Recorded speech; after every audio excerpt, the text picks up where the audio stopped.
I live in an LDS neighborhood, a lot of Mormons. They have a church right in the neighborhood, and I get them involved. Like I have LDS patients, and I say, hey, my patient would love to go to church. And guess what? John, ever since he moved in my facility, he's been going to church every Sunday because Andy, our neighbor, comes and wheels him to church every Sunday. Now, Andy, who wheels John to church, his dad is looking for a place to live. And he came to me and said, hey, we've been looking for a place. And I know you take such great care of, John for so many years and all these residents. We want my dad here. Welcome to the Row Room Assisted Living Podcast with your hosts, Charlie Cameron and Alex Schlow. This is your go-to show for cutting-edge insights from industry leaders in residential assisted living. Whether you're ready to launch your own assisted living business or looking to invest in this fast-growing, high-impact sector, we are here to equip you with the tools, strategies, and confidence you need to succeed. Get ready to ride the silver tsunami and change the future of senior care. Now on to today's show. Welcome back to today's episode of the Row Room Assisted Living Podcast. I'm your host, Charlie Cameron, and today we're thrilled to have Georgiana Salagean joining us. Gio, how are you doing today? I am great, Charlie. How are you? I'm doing pretty well. So for our listeners out there, Gio runs Sunny Days Senior Living in Mesa, Arizona. She has over a decade of experience managing and owning 2 10-bed homes. And so we're really excited to have you on today. You have a lot of experience, and our listeners are going to get a lot out of it. So give us just a brief intro to you and where you are right now in your journey before we jump back to how it all started. Now I am a seasoned group homeowner, not to toot my own horn, but I've been doing this for a long time, so I am pretty comfortable where I'm at right now. I do currently live in Arizona, so it's the perfect climate for, retired elderly. And, I'm coming from New Hampshire, where no one wants to retire, to Arizona, where it's so loved and so sunny. I love it here. I love the group home aspect of the business. That's why I chose to do group homes versus larger scale facilities.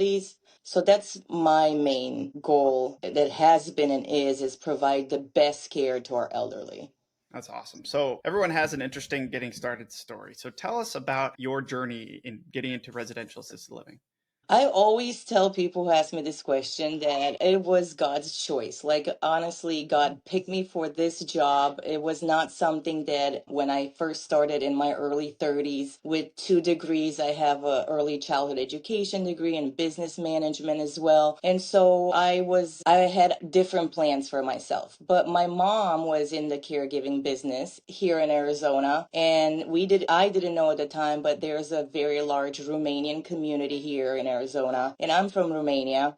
I moved to the U.S. when I was 19, so I was pretty much an adult, started my life all over here. My mom was working as a caregiver, and she had worked at a few homes that were quite questionable, and she's like, I think we can do a better job. She's like, I think this is something we can think about and look into it, and I was just very hesitant because I had never worked in the caregiving world, especially with elderly. I was working with children at the time, which is kind of the same thing. You have to have the same love, patience, and compassion. And so after months of her keep nagging at me, I gave in. I moved to Arizona. I left everything behind in New Hampshire, moved to Arizona, got a job in the meantime. So I was still coaching gymnastics, which I was doing prior to getting into the assisted living. So I came here, got a job, moved and all that. Then I started working as a caregiver because I wanted to learn the ins and the outs and how else you're going to do it if not getting down and dirty, so to say, right? And so I became a caregiver. I learned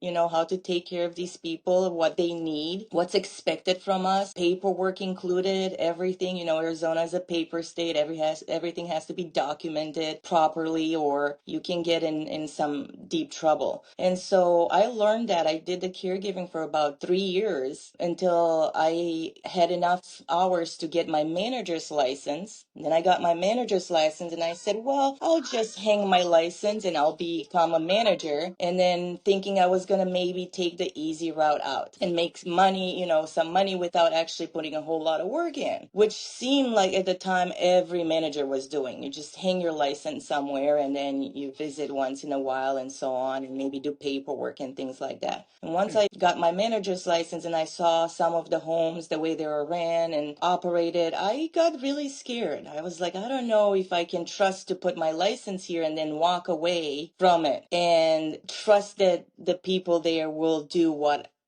expect them to do. So that was a major risk. I'm like, because as you know, the manager is responsible for everything in an assisted living or in a setting like this. It's not the owners, it's not the caregivers. It all comes down to the manager. And so I couldn't do that. There were quite a few homes that I was not happy with the way things were, and that was my main motivator, along with my mom, to open my own. And so in 2016, April 1st, I got my first empty home. It was already an assisted living there prior, but the lady was just moving out. So I took an empty house over with $7,000 my mom gave me. I furnished it. I called DHS to get them to do the inspection. They came, I passed it, and the rest was history. It was very easy transition, even though I was told by my peers that it's such a hard industry to get in and it's so hard and, all these other discouraging things. But to me, that was the easy part. The hard part now, or, we'll get into it later, that I'm dealing with. But getting it started seemed like the easier part of things for me, but also maybe because at the previous group homes that I worked at, and one in particular, I worked for one for 3 years, and once I left there, the residents couldn't adjust to new management, so they left. Three of them went different ways, but they kept calling me, and one of them kept saying, hey, you need to put the gang back together. Every month I would visit him. He kept saying that you got to put the gang back together. He meant him and the other two people that were at that group home. We would all play cards together. It was a group of 4 of us. We would play cards together. So, like I said, when I left, they left elsewhere. They couldn't get along with new management. So this gentleman, Wayne, kept calling me. I would go visit him. And he said, if you open your home, I'll be your first customer. And I was like, I don't know, because, he had power of attorneys. It wasn't like he was on his own, get up and leave. But the family did value his wants. And when I did do that, I took a leap of faith. I got that home April 1st, and he was my first customer on April 14th. 2 weeks later, he didn't even want to see where he was moving. He said, as long as you're there. And he went from Palos Verdes, this is a huge, large-scale and facility with everything you can think of. He came to the backwoods of Glendale in the middle of nowhere because the care. He knew that he was going to get the care that he needed versus all these fancy places where, he was forgotten in his room for days at a time and things like that. Because large scale facilities versus, group homes, if you're alert and oriented, it's probably best place to socialize. But if you have any type of memory problems, it's not a good place to be in a large scale facility. And so he came, he was the first one, and little by little, I got the gang back together. I got the other 2 residents in, and so that's how I started, pretty much. That's why I said there were so many pieces that went together there. It was just God's will, Yeah. Wow. So let's unpack that a little bit. You covered a lot of ground there. And something that I think is super interesting is that you started as a caregiver first. You took a big leap of faith, said, "Yes, mom, we're going to do it." And you became a caregiver first, which in my mind is such a great path to do this, because there are a lot of caregivers out there that, and maybe it's not right for everyone, not everybody it's on their path, but for some, man, getting into owning the home, becoming a manager and then owning the home eventually seems like a great long-term play, right? Long-term path. You know what it takes, and as long as you're willing to do it well, like you have, then I think it's a great path. And we have one of our homes in Phoenix actually that we lease out to an assisted living business, and that's exactly what our tenant is. They were a caregiver team, and they were working for multiple owners, and they said, we want to own our own business. Way to go. We'll lease the home to you, and you could start yours with us, which is a cool arrangement for both of us. It's a win-win, yeah, because you trust them to know that they will run a successful business for a long time because they know everything there is to know about it. Yeah. And you said something interesting too about hanging a license. And every time I see a post like that, it just gives me I goosebumps. cringe. I'm like, man, that is just not the way to go about this. Like, no, Mm-mm. like if you're an owner of these homes, that manager should work for you, not hang their license for you. That's really kind of a disturbing thing in my mind. It's I'm appealing at first when, because it could be easy income until you think of the consequences, the repercussions, the liability, all yeah, these things that will and can come back to, hunt you for a long time. You can lose your license and that's the minimum. yeah.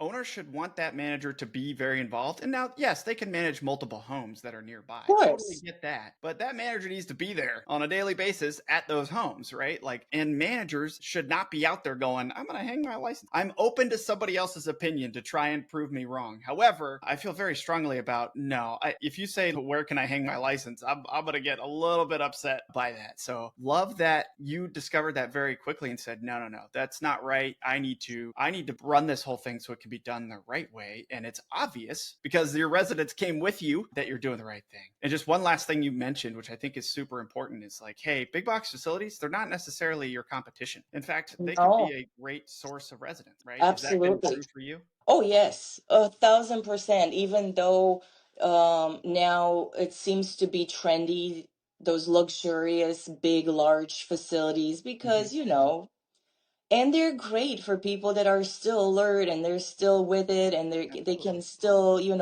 because it's a great way to make friends and stay socializing. And they have all these huge classroom activities and things that smaller places can't offer. And it's all great. However, you have a little slip and fall, you have a little memory issues coming along. Say goodbye to that home that you knew for the last 5, 6 years. With me, I like to think, and I tell all my tours and all my families, this is the forever home. I think of my home as a forever home. I will never want to put anyone in the predicament to have to change homes Mm-hmm. a year or two or three later down the road because I'm raising prices. And I say that because, for example, I have locked in prices. I cannot willingly go and say, okay, it's, let's say, $4,000 a month, and then 6 months down the road they broke a hip, and now the care is obviously higher and I need to charge them more. Where is this person going to go and get that more for me if they live off of a fixed income and the family's already struggling to, make up that $200-300 difference? Now I'm raising it with another $500-1,000 6 months into it. They can't afford it. They'll have to move to a home that will suit their budget. And I don't want to do that because we get attached to them too. They become a part Mm-hmm. of our family. We Mm-hmm. become a part of their families. And this is why I've been in business so long. For example, in the Sunny Days, which I acquired in 2018, my second house, I still have residents from when I first opened that home. So I have most of my residents have been with me since I opened because it's easier to take care of them and keep them Mm-hmm. than always have a turnover and try to acquire new residents.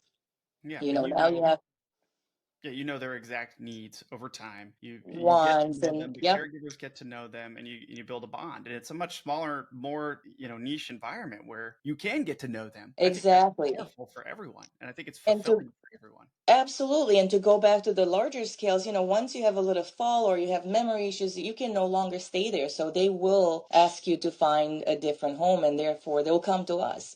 Or a lot of instances, they think, everything is so shiny there and it's so, appealing to the eye. But then little do they know, and I know this because I took care of that gentleman who was at Palos Verde, this large scale facility, and I would go once a month and I would stay there overnight sometimes. And in those overnight stays, the family would get a bill that, for example, he was given a shower that night and they took his blood pressure at 1 a.m. Well, that wasn't the case because I was there and no one came in. So the family would check in and be like, hey, was there someone taking dad's blood pressure at 1 a.m.? I was like, no, no one came. I wasn't even asleep. I was up all night. I was reading. No one came. So they had these lists of all these extra add-ons because at larger scale facilities, you just rent a room, flat rate. And then if you want internet, then you pay for that. You want someone to do your bed, you pay for that. You want someone to assist with Mm-hmm. showers, you pay for that. You want Mm-hmm. medication management, you pay for that. And then as they get older there and they get forgetful, they will need more of these things. And then the bill gets higher and higher to the point where it's $5,000-6,000 from $2,500 just a flat rate room. Now you pay $5,000 with all these extras that they had to do for you, whether they did them or not, who knows? They're on paper, you have to pay. And some of them are blindsided, like, oh my gosh, I didn't know it can get this high. We can't afford this. We got to get out of here. And then out of here is not in another large scale facility because now they don't qualify, they don't have the finances, and they have to come to a place like mine. And there's not a whole lot of places like mine either because a lot of people don't do locked in prices. You know, with inflation now, with everything that it's been going on, people are scared to not raise their prices. But I've had locked in rates from 5 years ago, and I still managed to go on with my business without having to cut corners. And so that's important too, because, you know, the more I feel like the more I focused on my residents, the more I was given back. Yeah, it's not shocking to me in any way because in any other business or industry, you know, when you invest in your primary client, right, and you put them as the focus of the business and how much value you can provide to them, in this case, your residents, the rest will take care of itself. The money takes care of itself. As opposed to, you see a lot of folks in every industry, including real estate or assisted living, man, I'm just not quite where I want to be. I'm going to cut a corner. Well, that, you know, then you have to cut another corner, and then you have to cut another corner. Before you know it, your business is You're running spiraling. an unethical business. Yeah, and it's become unprofitable, right? So there is a balance for sure between, hey, maintaining rates and charging enough to be able to maintain an excellent business, right? But definitely I've seen in your case, in multiple owners' cases, it does seem like the homes that are doing the best are the ones that have a set rate, basically for the acuity, right? And then that's it. No, none of these add-ons and crazy this, that, and the other. Like, just include everything into your price and have that base rate, no surprises, and everyone will be happier. Exactly. So one of the biggest challenges that we see people when they're getting into this space is financing and funding their first deal. So how did you go about that for that first home? I rented it out. So, because here in Arizona, as you probably know, there are a lot of assisted livings that facilities that are out for rent. And so I started renting it. Yeah. And I think that's the way to go because you don't even know why invest half $500,000 to almost $1 million in a home when you don't even know the market there. And so for me, it's more beneficial to rent, get to know the market in the area you're renting, and then possibly buy that home or another home nearby. Because now you know it's proven to be successful. You've been in business for a couple of years. You know the market there. You know what hospitals, what rehabs are around you. And you build some connections that are in that area. I agree with you. I think that leasing your first one, if you're going to be the operator, is one of the best ways to start. It's lower Yes. money required. You still need cash to have staff on hand until you got negative cash flow for the first few months until you've got enough residents, right? And so a lot of people don't realize that, like, I can just rent a place, start with no money. Like, no, you still need some reserves to get Yes. this going. And to give a point to people that are thinking, well, yes, how am I going to hire caregivers or how am I going to, you need a manager first and foremost. If you're not the manager, you need a manager. Then you need the staff, the caregiver. Well, what I did, I knew all these expenses were going to come when I was ready to open my home. So I became the caregiver, I worked for other homes. So I was the caregiver and I got the knowledge. Then I became the state licensed manager. And so for the first 2 years, me and my mom worked for ourselves until I felt comfortable enough to hire someone to take care of these people that I have made a promise to. Because they had, certain expectations too. I couldn't just get up and leave and be like, okay, now I'm going to hire a caregiver. So for 2 years, wore all the hats. I was the cook. I was doing the groceries. I was the caregiver, the manager, and the group homeowner. I was doing it all because that was the only way to get in this business and stay in this business until you made a profit and you were comfortable enough to hire someone. But yes, if you don't have the funds and you don't have the training to do it yourself, then it can be challenging because whether you have clients or not, you have to have a caregiver on site, right? For when that first customer is there. And so, you have to pay them whether you have an income or not. And then same with the manager, whether you have residents or not, the license has to be there in order for you to get these residents in. And so those are two expenses that I got rid of by doing it myself. So that's an option. children, if you're a caregiver out there, you've probably have years under your belt. Hmm. By now, you should have the 2080 hours saved up to go and take your manager's license test. You need 2 hours. You need to prove that you have 2 hours and 2080 hours worked as in the medical field or as a caregiver in order to qualify for the manager's test. Yeah. And so if you're willing to put in the work and do it all at first, it will be rewarding, and then you can have a lifestyle where it allows you to raise your children like I'm doing right now. I'm home with my kids, go to all their activities. I'm a very involved mom, but every morning from 8 to 12 I'm also at my business, so Hmm. every day I'm there. I'm helping my caregiver fold, mop, whatever she needs help with. I'm doing it. I work for her when I'm there, and then I work also for the residents. It's not my home, it's their home. I'm just there helping them. That's beautiful. So So doing it yourself is the way to go if if you don't have all the money that you need that's required to start a business like this. yeah, I think it's a specific individual like yourself who was a caregiver first, who, hey, maybe I don't have a whole bunch of money saved up, but I want to have full ownership of this company. I'm willing to put the effort in around the clock. It can be done bootstrapped, right? Basically with very little money, you lease the home, Yeah. you work in it. But we encourage a lot of folks to always to get to where you are and even further, like, hey, you can always start in your business. I think most entrepreneurs start working in their business, but you always need to be thinking about how are you going to exit that so that you can work on your business, add a second home, not be in the house 24/7, hire the staff, right? And that was something you managed to do. So what were your biggest like keys to success to go from I'm working in the business to, hey, now I can hire the staff, now I can go back to, mom status for, all but 4 hours a day? Do you have any specific tips for folks who, hey, they might be starting in the business but want to be able to step away and own it, not from afar but from a step above? Yeah, slowly removing themselves from being there full time. What I did, even though I hired staff, I was still there on site a couple hours every day. I would still let families in of any changes. I would be the one reaching out to the families, letting them know, hey, mom has a cold today. Mom's doing great today. Mom had a great meal today. Whatever it was, whatever news, I would go take pictures. Like my Facebook is full of meal. Both of my Facebook pages are from my business are full of activities and meals and all about them. And so I would always give my families peace of mind, which is so important. So that way the person who they rely the most on, you can remove yourself from there but still be in touch with them, giving them, hey, updates on how they are, so they can see, yes, Gio's not there every day, but she still knows what's happening in her home. She's still involved, and she's very selective with her staff, which I was.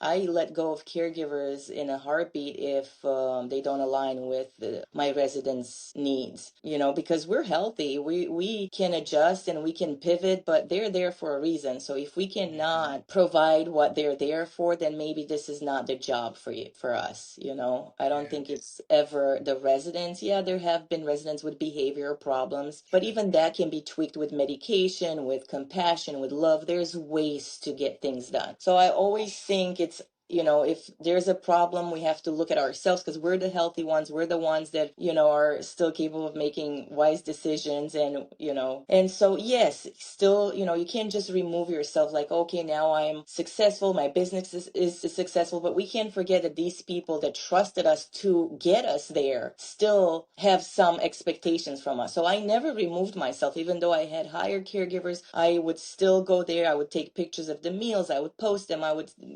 text message families, very involved in any way I could.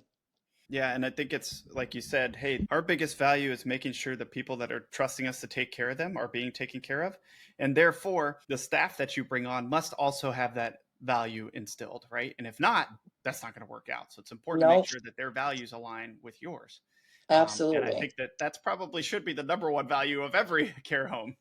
Tough nowadays because it's such a shortage of great caregivers, good, Mhm. compassionate caregivers, and people sometimes are desperate because, some caregivers will leave you high and dry in the middle of the night. They will just up and leave. And that's another thing that group homeowners have to think about it. Okay, well, what if your caregiver is unhappy for whatever reason or gets another offer, which happens very often where they think the grass is greener on the other side. They leave you, they go work elsewhere, and then you wake up and your residents are alone. And literally, it's happened more often than not. Personally, to me, I've had caregivers that call me, it's like, oh my gosh, I have an emergency, I gotta go, and then they never came back. Well, luckily, I am a caregiver and I was able to step in. But a lot of Mhm. group homeowners, where are you going to find a good, reliable caregiver overnight? Yeah. That's So very hard to do. So you have to either take a risk and hire whoever, and then you hope that they're going to turn out to be a good caregiver, or you have a plan B where you can count on yourself to step in, which has been my case 90% of the time, where if something like that happened, caregiver got sick, she had an emergency, she was no longer happy, whatever the reason was,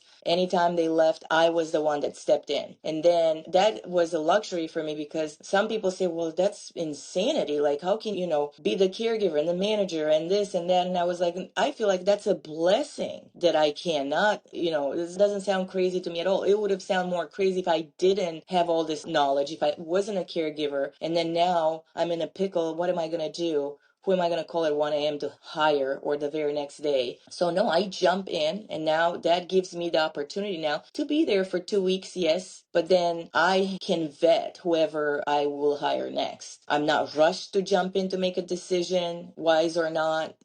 So I am comfortable and confident in my own abilities that, okay, well, she left, her loss. Now I'm going to step in and I'm going to be here until I find someone that is fit for my home versus I'm going to throw whoever in here because I'm desperate. oh, that's So such a good point, and I think it's probably rare to be in that position. Hey there, sorry to interrupt this episode, but I've got a question for you. Do you want to share in the wealth and incredible returns from the highest demand asset class in real estate without the hassle of doing it all yourself, or at least not yet? Residential assisted living is booming and it's only gaining momentum. That's why we created an investment fund at Open Range Capital, so you can benefit without the heavy lifting. With the silver tsunami upon us, demand for assisted living is far outpacing supply, making this the can't miss opportunity for the next few decades. We provide access to fully vetted investment opportunities that are primed for success and ready to deliver strong passive returns. Don't wait, ride the wave with us. Visit theralroom.com/invest to partner with us on future investment opportunities. Again, that's theralroom.com/invest. We look forward to connecting with you. Now back to the episode. How do you identify the right person when you're kind of looking for that replacement? well, you kind of do. I feel like, once you've been in this business long enough, you kind of get a read on people right off the bat. Honestly, it's just, we work with people. It's all we do. And after a while, you just kind of have to learn to read people, see if they're coming from a place of compassion or versus they're only driven financially. And that can be an issue because we're all driven by It's got to eat. Yeah. right, I Yeah. get that. Yeah. But this business, just like daycare with children, like you can't just be driven by just finances. It's just, if that was the goal, I would have been out of this business so long ago. I would have not, I swear to God, Charlie, if that was the only motivator, I would have never lasted in this business. But yeah, so, you just get to vet people. And then I always have a rule. You work for 2 weeks for me, whether you like it or not. It's a 2 week trial period to see if I'm a good fit for you and if you're a good fit for me, not just one way or the other. It Mhm. has to Yep. work Yep. both ways. Because Mhm. some, yes, you might have 20 years of experience. And that's another challenge with caregivers. They come in thinking they know it all because they've worked for 20, 30 years and they have all this experience. Yes, you probably do know it all at the last home you worked, but every home is different because we work with people and people's needs are different from person to person. So you can't go by what the last home standards were when my residents have completely different needs than the last home. And so I ran into, walk in the morning there and my residents would eat hot dogs for breakfast. And I'm like, what's this? Well, the last home. And I'm like, you don't work for the last home anymore. You work for me. And I gave you a set. I even took pictures of all the meals Monday through Sunday. Why would, my residents don't eat hot dogs? Maybe the other people were, and that's fine if those were, what they liked, but my residents don't like that. And so those are things that you have to correct, because if left done, so to say, it will snowball into, well, the resident called their daughter complaining they had hot dogs 2 days in a row for breakfast, and she's never had hot dogs. Now I have to explain to the daughter why the mom had hot dogs, when I'd rather just avoid that altogether, Yeah. Yeah. you know, Hot than dog game. say, Yeah. well, hey, I just had this new caregiver, and she's still getting to know everyone and blah blah blah. I'd rather not. I rather. So that's why for 2 weeks I stayed with them. I let them follow me around. For the first week, I showed them hands on what I do, how I do it. And then the second week, I follow them around to Mm, see they execute what I have showed them the previous week. So when I do leave them by themselves, I know things are done the way I want them to be done. And yeah, they can tweak things because, everyone has their own style, but the end result has to be the same. that's good. And Follow me, follow you. That is such a good way to go about that. yeah, and if they see your hands on, then you can't tell them what to do, and I don't know. To me, it's like I have to do it so they know. Like I feel like my employees have a lot more respect for me when they see me work side by side with them than me telling them, "Hey, I expect you to do this, this, and that."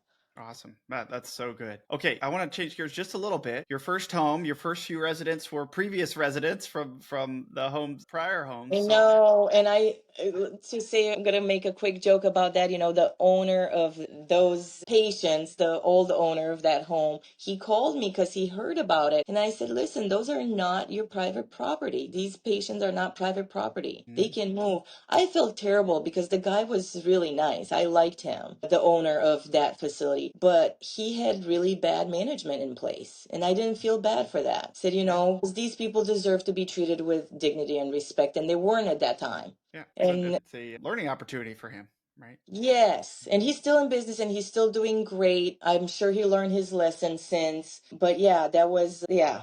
So, so that was your first three residents. How did you get the first home filled? And what would you say is your biggest key to success when it comes to finding residents today?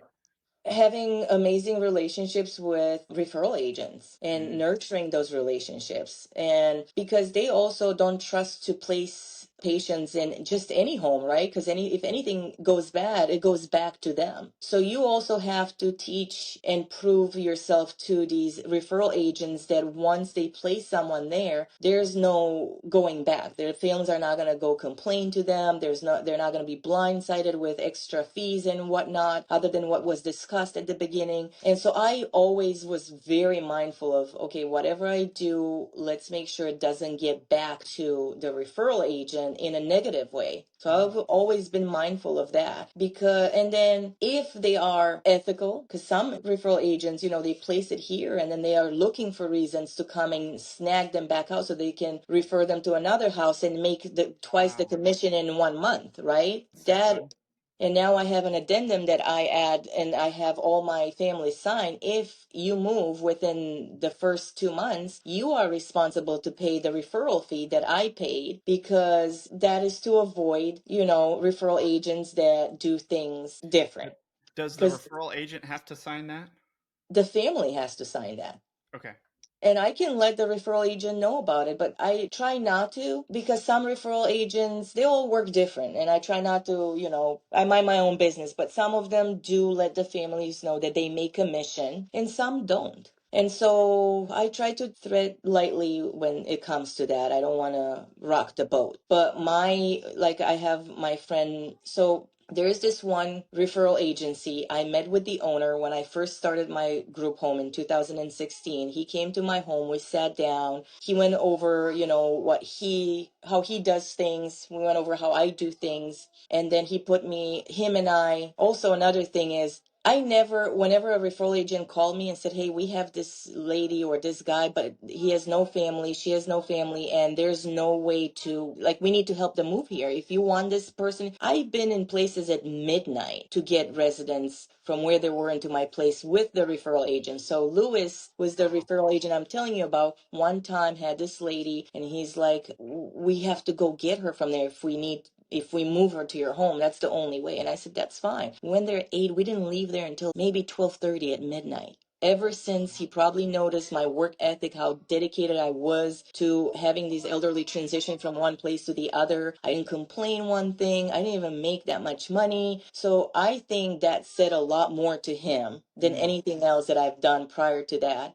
So from there on, he put me in touch with Brittany, which was another referral agent that worked for him. And her and I, to this day, are best friends. She kept my house full. So when I transitioned from Glendale, from the first home to Mesa, I took over a pre-existing home with already residents in. In 30 days, I had no residents in that home. They all left me. All gone. I thought I was going to lose my mind, Charlie. I was like, I'm going to have to be bankrupt. I was like, I don't know what to do. Well, Brittany pretty much filled my home and kept it full. Like I wasn't even picky. And then we're talking 2018. I had $2,500 patients, get them in. And I would offer them the same exact amenities, facilities, everything as a $5,000 one. I did not discriminate. They were paying half the price of someone else, but they were treated the same. And so in another 30 days, I lost everyone in 30 days because the old management let their staff go over the phone, and the staff, all the caregivers went through all the rooms and spoke to all the families, said, oh, new management's coming. We're getting fired. Prices are going up. It was mayhem. Yikes. So they all left one by one. And that was a blessing in disguise too, to believe it or not, because then I got the residents that I wanted in, and they were a good fit for my home, and I was good fit for them, and they didn't have all these expectations from previous owners. They were new to me and I was new to them. It worked out great, but because I had Brittany in my corner, and I also worked with another referral agent, Sherry, them two kept my house. They filled it and kept it full for years to come. And with Brittany, her and I went to some homes where, have you seen Hoarders on TV? Seen what? Hoarders on Oh TV, yeah, that yeah. show. Of course. Yeah. Yes, we would have to walk past piles of garbage to get to the patient. And I did not shy away from that. And I don't know how many group homeowners get to do that or have stories that they went, pulled the resident out of a pile of garbage. Or, I went to Walmart and bought brand new clothes for other of my patients because their homes were filled with bed bugs. I'm like, I'm not going to let you get anything from here. So I was down and dirty with the referral agents when they needed me.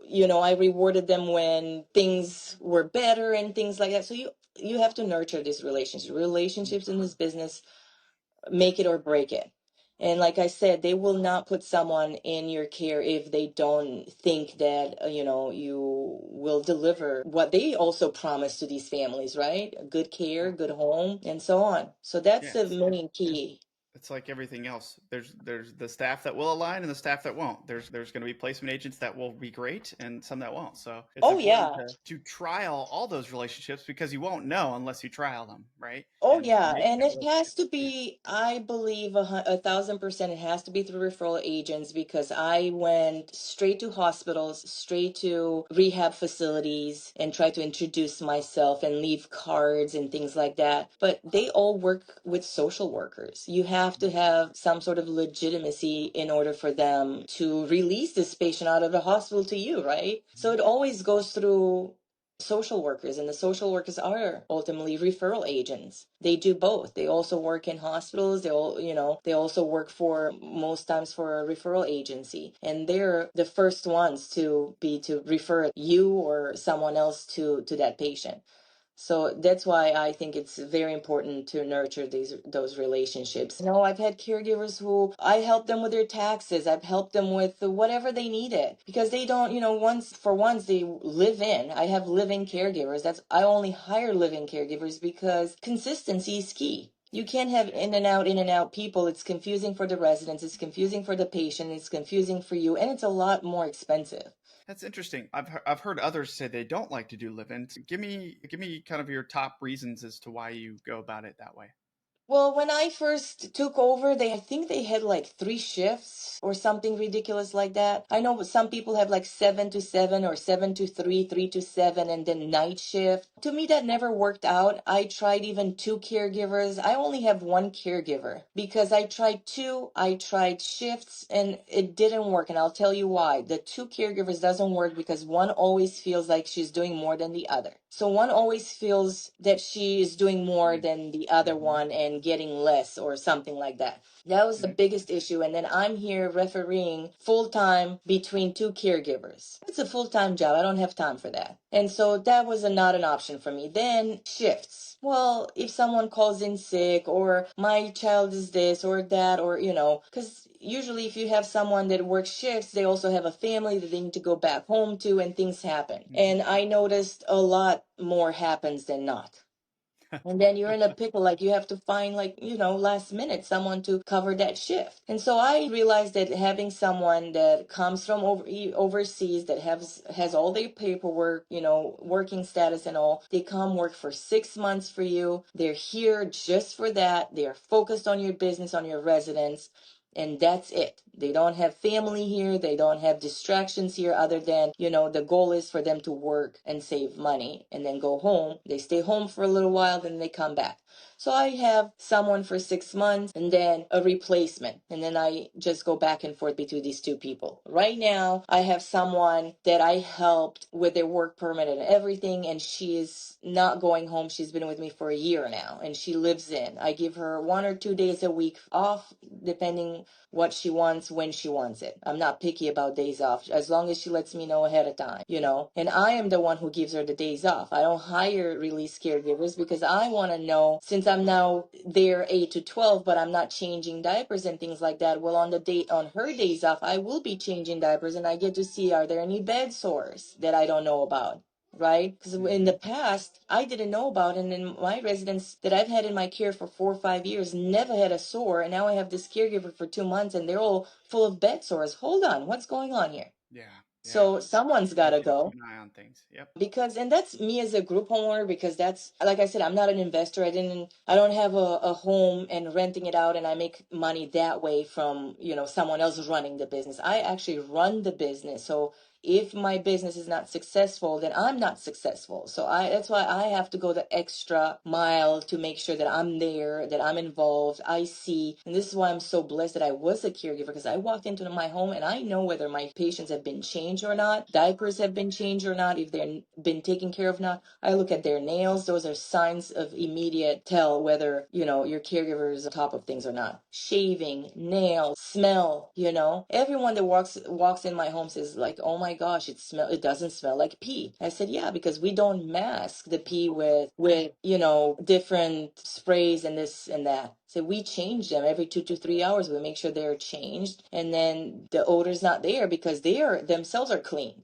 And so those are things that, as a group homeowner, I am scared to see that other group homeowners are not the same. Even if you do have a manager, the manager is, he's mostly going to be focused on paperwork and not on your patients to see if they have bed sores or other things, because a bed sore is a lot easier to prevent than to heal, if you ever going to heal that, And then it's a lot more work because now you have to rotate them every 30 minutes, 45 minutes. You have to rotate them. You have to do this. You have to do that. Like now there's a lot more work than it would have been had you just done your job. Yeah, well, that just kind of speaks to healthcare in general. That's something that America in general is pretty terrible at, is just preventative healthcare versus treating the symptoms after it's too late, right? And so I love to hear that that's something that you're very much focused on. So one of the last questions I want to ask is, from your perspective, what is one of the biggest trends you're seeing? Like, what are the biggest trends in the assisted living industry right now, especially when it comes to residential homes? I think this is a business where we have to stick with the basic, which is, with what works. And it's same thing like working out. I love to work out, and you see all these new fancy styles of working out. And honestly, sometimes it's just good to go back to the plain old lifting weights, right? And not having to be upside down doing that, whatever it is. And same thing with this. If we are doing what we're supposed to, which is taking care of these people first and foremost, and catering to them and their needs, I think everything else will fall into place. finances will fall into place, because now you have all these people that you're taking care of. They're happy, their families are happy, the referral agents are happy.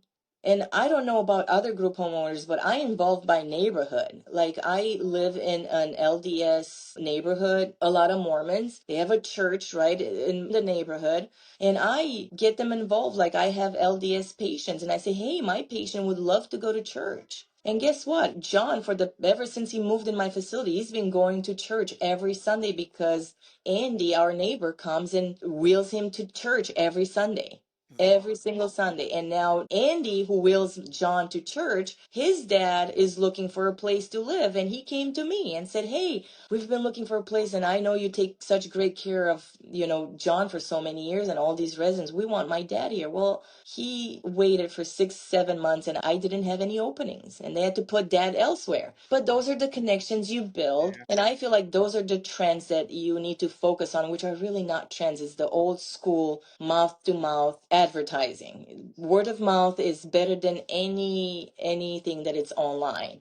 And 100% agree. and then I have, again, they were doing activities. I said, hey, would you mind doing activities for my residents? And they would come in and they would bring children from church, and they would sing songs for my residents and things like that. Get them involved, get the community involved. Then they see you have really nothing to hide. You provide great care, and therefore they can trust to, and when the time comes for their mom or their mother-in-law or their aunt to come to you.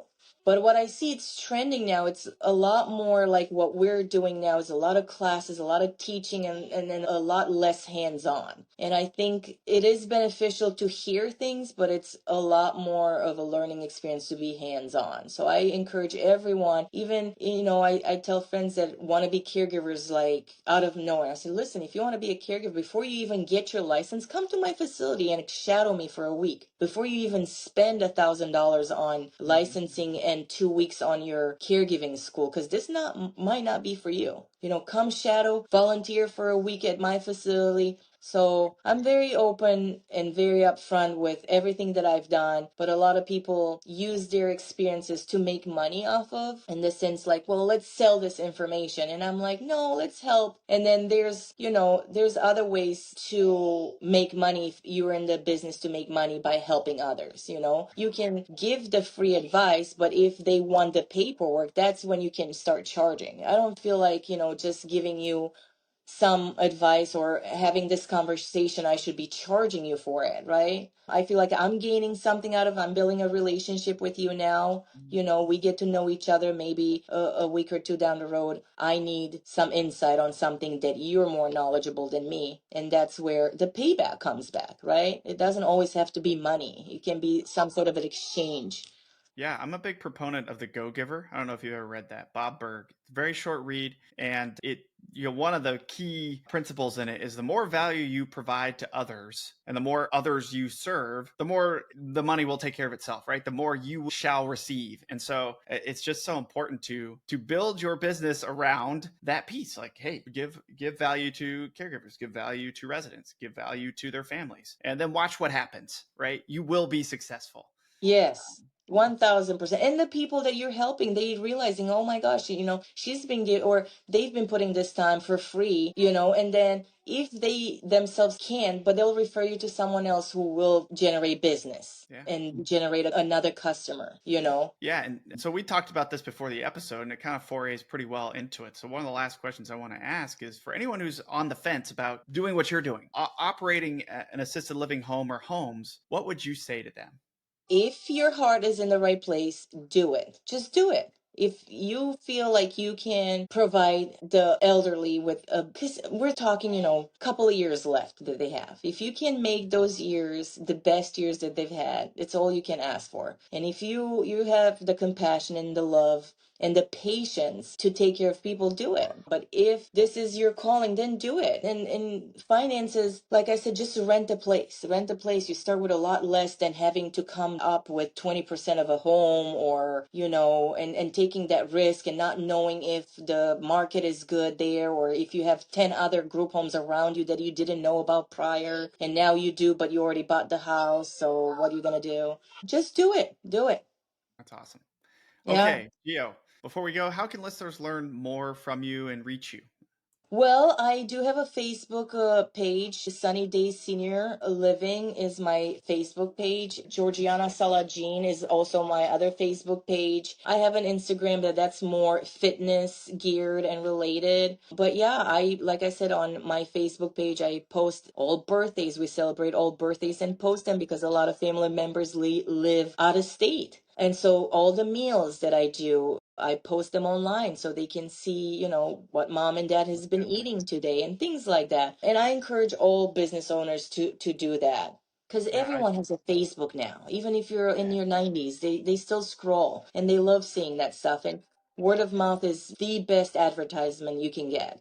yeah, I think it does two things for you. It shows the families that you really care. Like, my son's in daycare and we get notifications daily of his activities there. And I think that's so much more impactful than just, well, son, 4-year-old, how was your day? Oh, okay. Like that's, but having pictures of what's happening, I think is super, super important for the families to see that their loved ones are being taken care of the way that they. And then, yeah, it's like free marketing, right? Like, oh, wow, look at how well Geo does with her home. We should reach out to Sunny Days and for mom or dad. And I think it's just everyone needs to be doing that. So if you take nothing else from this episode, do what Geo's doing. Go follow her Facebook pages and do the same thing with your homes, because I think it's super important. Thank you, Charlie, for having me. It was very nice talking to you and hopefully brought some insight to whoever's listening. Absolutely. I And think they'll get a ton out of it. And we really thank you for joining us today and for sharing your insights, Geo. It's been a pleasure. thank you so much for having me, Charlie. Hope we do this again. Likewise. Thank you for tuning in to the Rail Room Assisted Living Podcast. We hope you found today's episode insightful. If you enjoyed it, make sure to leave us a raving 5-star review. And a quick review helps more listeners find the show and more seniors get the exceptional care they deserve. And don't forget to subscribe so you never miss an episode. And just so you know, we have prepared some free resources for you to help you succeed in residential assisted living in addition to this podcast. Head over to theralroom.com, that is theralroom.com, to download our free 10-step guide to launch your first or next residential assisted living home, or our 10 reasons to passively invest in residential assisted living ebooks. And if you're ready to take the next step and make real moves in the RAL industry, join us in the Rail Room Mastermind. It is an exclusive community where we deep dive into everything you need to launch and grow your own residential assisted living business. You'll get access to recorded courses, live calls with industry experts, a RAL calculator, resources and tools, like-minded entrepreneurs, funding opportunities, and an expert networking community to help you along your journey. Be sure to join us next time on the Rail Room Podcast as we continue to explore the world of residential assisted living with more great guests. See you then.